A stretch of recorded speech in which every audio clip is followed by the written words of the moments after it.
सबसे पहले पूजे जाते हैं। इनके पास बड़ी विशेषता है। माता पिता के तो परम भक्त हैं। आज दोपहर के बाद की भी कथा बड़ी अद्भुत है कि गणेश पहले क्यों पूजे जाते हैं, आप सुनेंगे। गणेश जी की बड़ी विशेषता है। जिस समय वो परिक्रमा कर रहे थे, पूरे देश की परिक्रमा करने के लिए गणेश जी निकले थे, और जिस समय वो प्रदक्षिणा करते करते, इस देश की परिक्रमा करते करते वो बद्रीनाथ में पहुंचे तो धर्मध्वज की बेटी वहां तप कर रही थी। राजा धर्मध्वज की कन्या तपस्या में बैठी थी, क्योंकि तप के द्वारा वो अच्छा वर चाहती थी। उसका नाम था वृंदा। बाद में वही तुलसी बनी है। पहले तो वो वृंदा थी। तो उसने भगवान गणपति को देखा, और गणेश को देखते ही वो अपनी जगह से खड़ी हो गई। वैसे अनुष्ठान जब पूरा नहीं हो जाता तब तक बीच में खड़ा नहीं हो जाता, बोला नहीं जाता, ये नियम है अनुष्ठान के। और उसने अपना स्थान छोड़ दिया। गणेश जी अलकनंदा के किनारे पर, प्राचीन बात है, आचमन कर रहे थे वो। तो इतने में वहां आ गई और बोली, हे वीर, तुम किसके पुत्र हो? तुम्हें देख करके भजन में मन नहीं लगता। जिसको देख कर भजन में मन ना लगे तो ये तो त्रुटि है ना, स्वयं की गलती है। तो इसका मतलब है कि तुम्हारा भजन मजबूत नहीं है। वो कहती है कि तुम मुझे पसंद हो और मैं वर के लिए भजन में बैठी थी। मुझे लगता है कि मुझे मेरे भजन का पुण्य मिल गया है और आप मेरा हाथ संभाल लो, मेरे पति बन जाओ। तो गणेश जी ने कितनी सुंदर बात कही थी। भगवान गणेश कहते हैं कि हम महादेव के पुत्र हैं, पार्वती माँ है हमारी, और यह अधिकार, विवाह वाला अधिकार हमारे माता पिता के हाथ में है।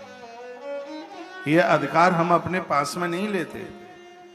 और मैं तीर्थ यात्रा के लिए निकला हूं, ना कि मैं पत्नी खोजने के लिए निकला हूं। इसलिए खबरदार यदि तुमने हमसे ऐसी बात करी तो। गणेश जी ने वृंदा को डांट लगाई, और वृंदा ने उसमें अपना अपमान समझा कि ये मेरा अपमान हुआ है। लोग समझ ही नहीं पाते, अपमान को वो सम्मान समझ लेते हैं और सम्मान को वो अपमान समझ लेते हैं। जहां तक वो गणेश पुराण में बहुत विस्तार का टॉपिक है, गणेश जी ने समझाया था, वही बच्चे अच्छे हैं जैसे माता पिता का कद ऊंचा हो, गर्दन ऊंची हो। बच्चों को कभी भी विवाह का चुनाव अपने हिसाब से नहीं करना चाहिए। पूरा चैप्टर भरा है वो, गणेश जी ने सुनाया। और तुम कैसी हो, माता पिता ने क्या समझा होगा, तुम्हें जन्म दिया है, धिक्कार तुम्हारे लिए, ऐसी तुम्हारी भावना है। वो इसको इतना बुरा लग गया। तपस्विनी तो थी ही, तप में तो बैठी थी, तप करते हुए तो वाणी सिद्ध हो जाती है। तो उसने शीघ्र ही श्राप दे दिया और कहा, हे ब्रह्मचारी, तुमने ये कहा है कि मैं आजीवन कुंवारा रहूंगा, भजन करूंगा, तप करूंगा। तो धर्मध्वज की बेटी कहती है, तुम बिना विवाह के नहीं रह पाओगे, और एक नहीं तुम्हारे 2 विवाह होंगे, ये मैं तुम्हें श्राप देती हूं। ये वृंदा ने, इसलिए तो गणेश जी के 2 हुए। विश्वकर्मा जी ने अपनी 2 बेटी दे दी थी उन्हें, सिद्धि बुद्धि कथा थी उसमें।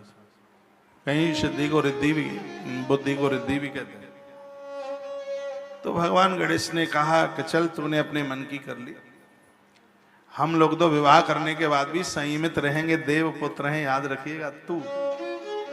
लेकिन तूने जो काम किया है, ये तेरी मानवता को छीन कर गया।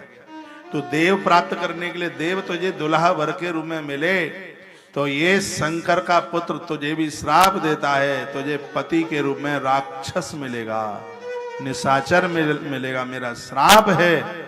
इसलिए वृंदा को शंखचूड़ मिला। राक्षस था, दैत्य था वो।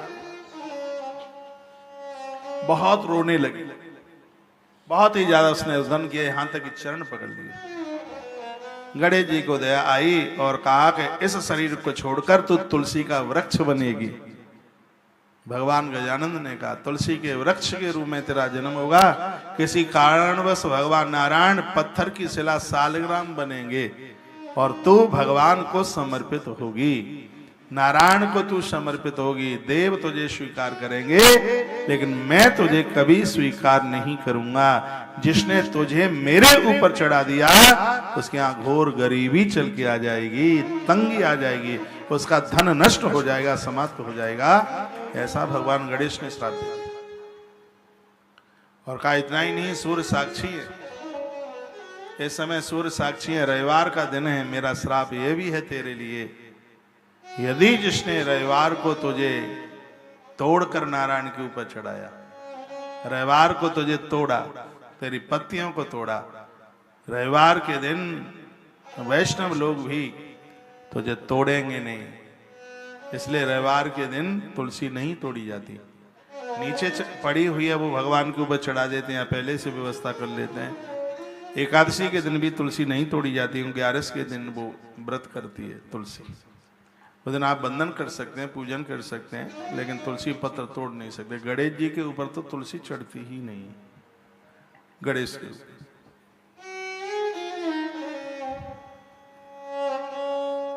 तो ऐसे भगवान गणपति गजानंद जो धरती पर ईश्वर बनकर के प्रकट हुए और उनके ही जन्म की कथा आप सुन